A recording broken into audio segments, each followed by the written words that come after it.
அனைவருக்கும் வணக்கம். ஒரு சின்ன விதை சேகரிப்பு. நம்ம தோட்டத்தில் ஒரு 3-4 செடி தான் இருக்குது நெற்பவளம். அது எல்லாமே ஈல்டு கொடுக்க ஆரம்பிச்சிருக்கு. இப்போ அதெல்லாம் தான் விதை சேகரிக்க போகிறோம். இங்கே பாருங்கள், எல்லாமே சூப்பராக வந்துட்டுருக்கு செடி.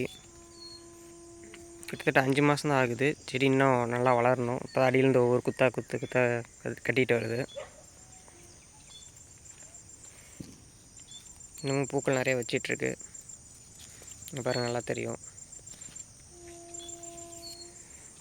மாலை செஞ்சு போடுற அளவுக்கு நம்மகிட்ட அவ்வளோ இப்போதைக்கு கிடையாது. இருந்தாலும் நம்ம அப்படியே கிடைச்சாலும் நம்ம விதைக்காக தான் கொடுக்க போகிறோம். ஸோ இதை கொஞ்சம் அறுவடை பண்ணிக்கலாம். ரொம்ப நாள் இதுலேயும் செடியிலையும் விட்டு வச்சுருக்க முடியாது. கீழே உதிர்ந்துன்னு வேறு சொல்கிறாங்க.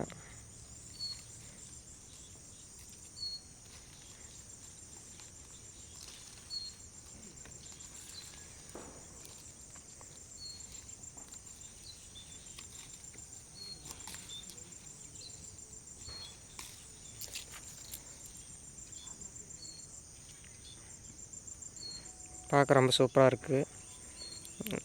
இது மேக்ஸிமம் நம்ம எல்லோரும் மாலை செய்கிறதுக்கு தான் யூஸ் பண்ணுவாங்க.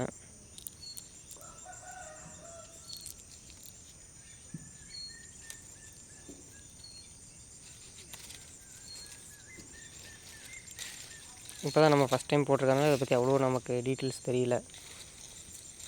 இதுவும் ஷேரிங்கில் கிடச்ச விதை தான். ஒரு சில லைட் ஒயிட் கலர்லேயே இருக்குது. அதெல்லாம் விட்டுட்டு நம்ம முத்தனை மட்டும் அறுவடை பண்ணிக்கலாம்.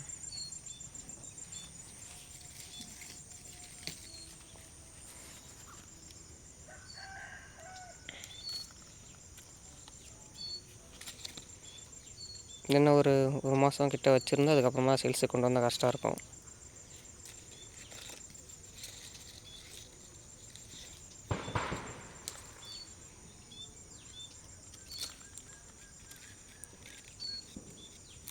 இந்த நெற்பழம் யாராவது முளைக்காமல் இருந்துச்சுன்னா அவங்க வந்து மழை தண்ணியில் ஒரு நைட்டு ஃபுல்லாக ஊற வச்சு அதுக்கப்புறமா வச்சு பாருங்கள், நல்லா முளைக்குது. நார்மலாக நம்ம போட்டோம்னா அவ்வளோ முளைக்கிறது இல்லை.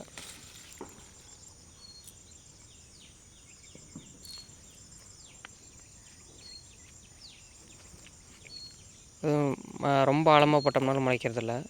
ஆவரேஜாக நம்ம அந்த கத்திரி நாற்றுலாம் எப்படி வைப்போம் பார்த்திங்களா, ஒரு அதிகபட்சமாக 2 இன்ச்சு தான். அந்த அவரைக்காய் விதெல்லாம் எப்படி 1.5 இன்ச்சு கிட்ட ஒன்றுமோ அது மாதிரி தான் ஒன்றணும்.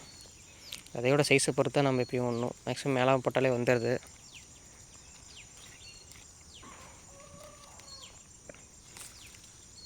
ரொம்ப ஆழமாக போட்டோம்னா தான் அது நமக்கு சரியாக வர்றதில்லை, முளைக்காது.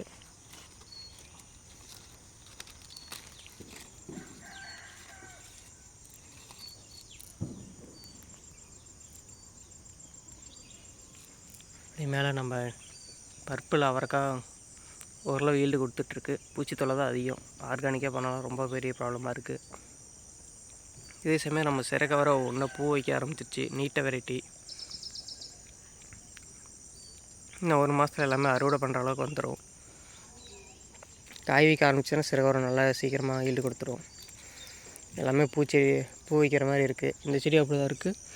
அங்கே பெருசாக மேலே தெரியுது பார்த்திங்களா, கம்பத்து கீழே அந்த ஹைட்டாக இருக்குது. அது ஃபுல்லாக அந்த ஒரே ஒரு செடி தான், ஆனால் ஃபுல்லாக படர்ந்துருக்கு. அதில் இப்போ பிஞ்சுகளே இருக்க வாய்ப்பு இருக்குது. அதுவும் பார்க்கலாம் இன்னும் கொஞ்சம் நாளில். அது அந்த செடி காஞ்சாமல் தான் நம்ம அறுவடை பண்ணணும், ஏன்னா ரொம்ப ஹைட்டில் இருக்குது.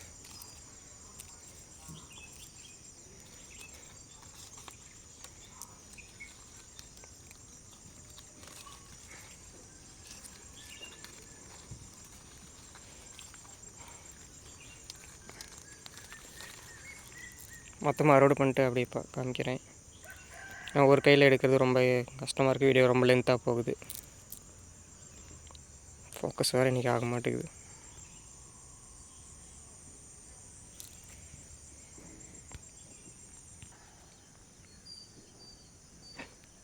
அவ்வளோதாங்க, அறுவடை முடிஞ்சிருச்சு.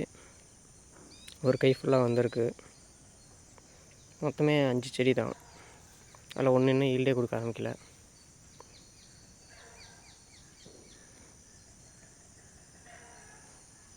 இப்போ என் கையில் இருக்கிறது இல்லாமல் இன்னும் கொஞ்சம் பேக்கெட்டில் இருக்குது. ஒரு கையில் அவ்வளோ ஹேண்டில் பண்ண முடியல.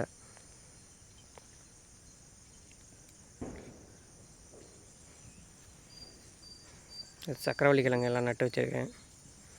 இது பொங்கல் அப்போ எல்லாம் அறுவடை பண்ணிடலாம். இங்கே மொத்தம் ஒரு 18 வெரைட்டி இருக்குது. ஒவ்வொன்றா அப்புறமா பார்க்கலாம். கருப்பு மிளகாய் சூப்பராக வந்துட்டு இருந்துச்சு. இப்போ வந்துட்டு தான் இருக்குது. ஆனால் நம்ம கோழிங்க தான் விடுறதில்ல. கீழே பார்த்தீங்கன்னா தெரியும், எல்லாமே கொத்தி வச்சுருக்கு. அப்படி கொத்தி போடத்தை எடுத்து போட்டிருக்கேன். அது எப்படி முளைச்சிட்ருக்குன்னு பாருங்கள். ஒரு 50 செடி இருக்கும், ஒரே இடத்துல இருக்குது. எடுத்து சும்மா வச்சுட்டு போனது மட்டும்தான் என் வேலை.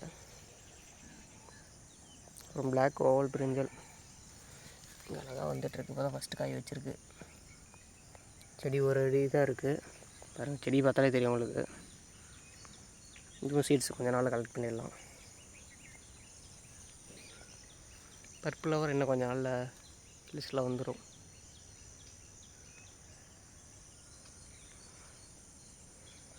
ஓகே, அடுத்த வீடியோவில் சந்திக்கலாம். அனைவருக்கும் நன்றி.